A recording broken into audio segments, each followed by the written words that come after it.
अगर आप हाल ही में आए कुछ बेहतरीन न्यू हिंदी डब सीरीज के बारे में जानना चाहते हैं तो हाँ, आज के इस वीडियो में हम जानने वाले हैं साउथ के ऐसे ही top 5 new suspense thriller web series के बारे में जो काफी ट्विस्ट एंड टर्न से भरी है। तो वीडियो को बिना स्किप किए जरूर देखना ताकि एक भी बेहतरीन सीरीज आपसे मिस ना हो जाए। और हाँ, चैनल को सब्सक्राइब नहीं किया तो जल्द से जल्द सब्सक्राइब करें ताकि ऐसे ही साउथ की बेहतरीन मूवीज एंड सीरीज की जानकारी मिलती रहे। दोनों का एक ही स्कूल से कनेक्शन है। खूनी चाहता था कि हमें वो डेड बॉडीज मिले। ये इंटरनल कमेटी अपील अब कुछ भी नहीं करना, अब इससे मैं ही निपटूंगा।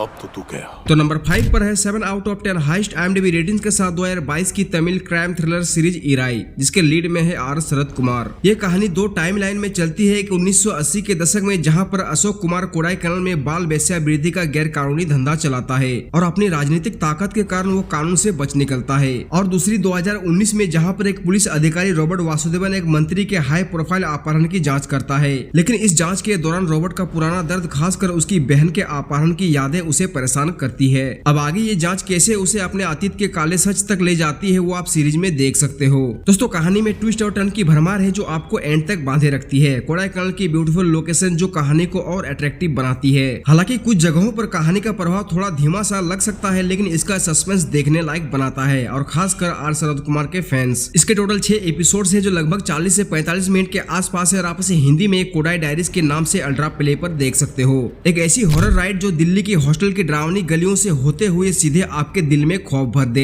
तो कहानी है मधु की जो ग्वालियर से दिल्ली आती है एक नई जिंदगी शुरू करने, मगर उसका नया ठिकाना प्रोग्रेसिव वर्किंग वुमेन हॉस्टल का रूम नंबर 303 है। ये कोई आम कमरा नहीं है, इस कमरे में कुछ पुराना हिसाब किताब बाकी है। कभी वहाँ रहने वाली लड़की अनु की मौत का राज हॉस्टल की दूसरी लड़कियां डरी समी कहते हैं कि कमरे में कुछ भूत प्रेत है जो उन्हें बाहर नहीं निकलने देती। लेकिन असली खौफ तब शुरू होता है जब मधु को अपने पुराने जख्मों और एक रहस्यमय हकीम का सामना करना पड़ता है। दोस्तों, ये सिर्फ भूत प्रेत की बात नहीं है, ये सीरीज औरतों की जिंदगी में छुपे डर, पितृसत्ता, समाज का दबाव और पुरुषों की गलत नजर को भी बखूबी दिखाती है। दिल्ली की सड़कों पर अकेले चलने का डर हो या हॉस्टल की दीवारों में कैद जिंदगियां, खौफ, इन सब को एक हॉरर स्टोरी में पिरोता है। अगर आपको देसी हॉरर और इमोशनल ड्रामा का कॉम्बो पसंद है तो 7.6 हाईएस्ट IMDb रेटिंग के साथ इसे प्राइम वीडियो पर देख सकते हो। इसके टोटल 8 एपिसोड्स हैं जो लगभग 40 से 45 मिनट के आसपास है। बस इतना याद रखना, रात को अकेले मत देखना वरना हॉस्टल का भूत सपने में आ सकता है।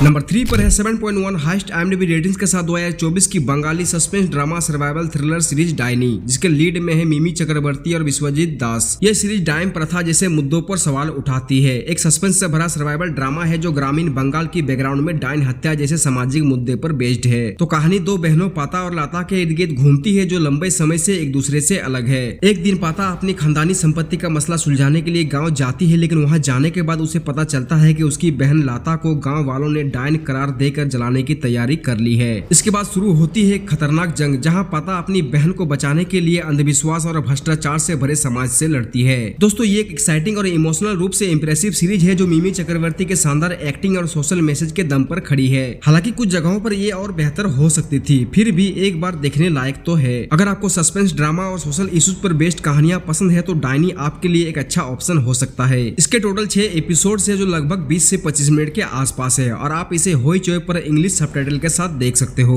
यह कहानी साल 2000 में कोलकाता में सेट है जहां गैंगस्टर शंकर बरुआ और बागा अपने गुंडों सागर और रंजित के साथ मिलकर शहर में आतंक मचाते हैं। बागा को सत्ताधारी पार्टी का पॉलिटिशियन वरुण रॉय सपोर्ट करता है जो उसकी गैर कानूनी धंधों में पर्दा डालता है। लेकिन जब एक ईमानदार पुलिस अधिकारी सप्तऋषि सिन्हा की हत्या हो जाती है, इसके बाद एंट्री होती है IPS ऑफिसर अर्जुन मेहता की, जो बागा और उसके गैंग को खत्म करने का जिम्मा लेता है। लेकिन ये इतना आसान नहीं है क्योंकि अर्जुन को न सिर्फ क्रिमिनल बल्कि सिस्टम की भ्रष्टाचार और पॉलिटिकल गेम से भी जूझना पड़ता है। दोस्तों, लोग बिहार यूपी के बारे में क्राइम की बात करते हैं, लेकिन इस बारे में बात नहीं करते हैं कि बंगाल के सिस्टम कैसे भ्रष्ट और गैंगस्टर से भरी है। सिंडिकेट स्थानीय नेता के लिए काम करता है और प्रॉफिट नेताओं को मिलता है, और जब वे अपना गंदा काम कर लेते हैं तो वे गुंडों से अपना कनेक्शन तोड़ लेते हैं, इसलिए वे बागी हो जाते हैं। ये एक अच्छी तरह से तैयार की गई क्राइम ड्रामा है जो आपको अपनी स्ट्रॉन्ग कहानी, पावरफुल परफॉर्मेंस और बेहतरीन एक्शन और इंटेंस सीन से बांधे रखती है। तो अगर आपने इस बेहतरीन सीरीज को नहीं देखा है तो नेटफ्लिक्स पर देख सकते हो।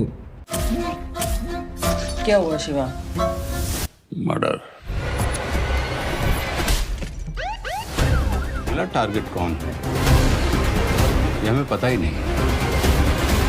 तो फाइनली नंबर 1 पर है 7.5 हाईएस्ट IMDb रेटिंग के साथ 2024 की murder mystery crime thriller series murder in Mahim, जिसके लीड में है विजय राज और आशुतोष राणा। कहानी जेरी पिंटो की एक नोवेल पर बेस्ड है। मर्डर इन माहिम की कहानी है कि माहिम स्टेशन के अंदर कुछ किन्नर वैसा के ब्रूटल तरीके से हत्याएं होती है। अब ये हत्याएं कौन और क्यों करते हैं वो आप सीरीज में देख सकते हो। दोस्तों मर्डर इन माहिम उन लोगों के लिए एक अट्रैक्टिव सीरीज है जो एक ऐसा क्राइम ड्रामा देखना चाहते हैं जिसमें दमदार कहानी, विजय राज और आशुतोष राणा का बेहतरीन एक्टिंग और थॉटफुल सोशल मैसेज के साथ एक एंटरटेनिंग मिस्ट्री हो। लेकिन हाँ, स्क्रीन प्ले स्लो है जिस वजह से ये एक बार देखने लायक है। इसके टोटल 8 एपिसोड्स हैं जो लगभग 40 से 45 मिनट के आसपास है और आप इसे जियो हॉटस्टार पर देख सकते हो।